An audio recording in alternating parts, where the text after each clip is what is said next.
Bonjour à tous, je suis ravie de vous accueillir aujourd'hui pour cette deuxième rencontre de la jeunesse aidante.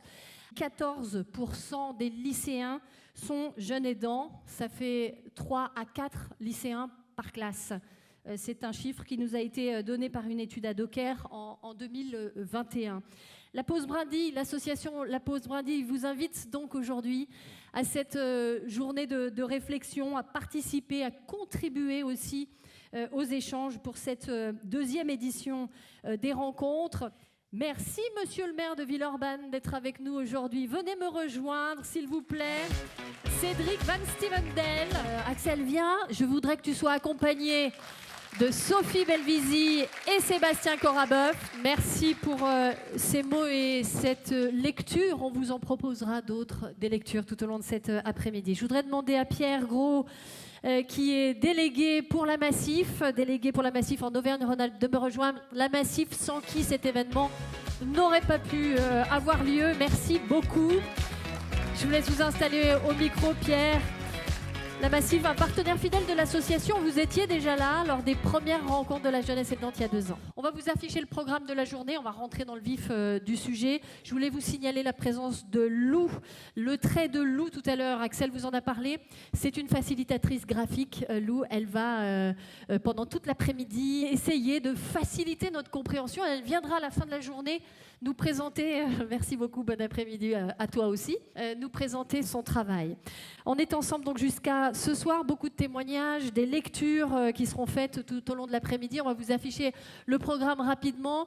Dans quelques instants, une table ronde, jeunes aidants, santé mentale et vulnérabilité, un défi collectif. On abordera avec nos invités la question de la santé mentale, en particulier des jeunes. Et puis, une deuxième table ronde ensuite, entre les deux. Rebecca Billet viendra vous parler de la pause brindille des actions. Les danses précoces entre déterminisme et engagement. Lou viendra donc nous présenter son travail. Le streaming sera coupé à 18h. On partira, nous, ici à Villeurbanne, en pause. Et à 19h30, sur cette scène, ici tout à l'heure, vous pourrez profiter du spectacle des aidants chantés de la compagnie Les Ninous qui sont là. Et notamment, vous avez vu tout à l'heure, vous avez pu entendre Sophie Belvisi. Ça sera pour tout à l'heure. Je vous laisse, pour démarrer nos réflexions sur les jeunes aidants, découvrir le témoignage de Dana, qui est une jeune adulte aidante depuis ses 6 ans, avec un petit frère porteur de handicap et diagnostiqué autiste. Écoutez son témoignage, ses mots, et on revient ensuite ensemble. Elle dit beaucoup de choses, Dana, déjà, de la problématique des jeunes aidants. On entend l'isolement, mais on entend aussi la solidarité, la fierté. C'est un sujet, celui des jeunes aidants, qui a émergé assez récemment, en France en tout cas, dans les 5 à 10 dernières années maximum. Les chercheurs en sociologie et en psychologie apportent régulièrement des éléments de compréhension des problématiques des jeunes aidants. Mais tout le monde n'est pas encore tout à fait d'accord sur la définition même de l'aidant, du jeune aidant. Et dans ce contexte, les politiques, c'est vrai, ont un peu de mal à se positionner et traînent un peu à faire des propositions. Alors on a voulu, pour introduire cet après-midi, ces rencontres, faire un point sur ce qu'est un jeune aidant aujourd'hui en 2025 en France, sur les définitions qui s'opposent aussi. Et pour nous éclairer sur cette question, nous avons fait appel à celle qui connaît le mieux l'histoire de la reconnaissance des jeunes aidants. C'est Diane Béduchot à qui je demande de me rejoindre. Bonjour Diane. Merci à toi. Installe-toi au pupitre. Diane est doctorante en sociologie à l'université Lumière Lyon 2. Elle rédige depuis 3 ans une thèse sur les jeunes aidants. Je pense que tu vas nous en parler. Comment ils sont décrits dans les associations, par les pouvoirs publics, comment ils sont abordés.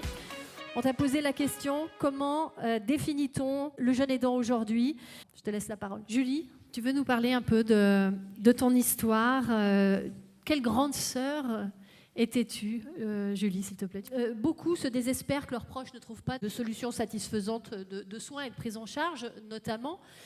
Comment est pris en compte l'impact sur la santé mentale des jeunes aidants, des fratries, de la désinstitutionnalisation, notamment, puisque ça fait partie des objectifs de politique publique. Quand on parle d'aide et quand on réfléchit aide aux jeunes aidants, j'ai l'impression la plupart nous le disent, mais occupez-vous d'abord mieux de nos proches. On a parlé tout à l'heure de dépistage précoce.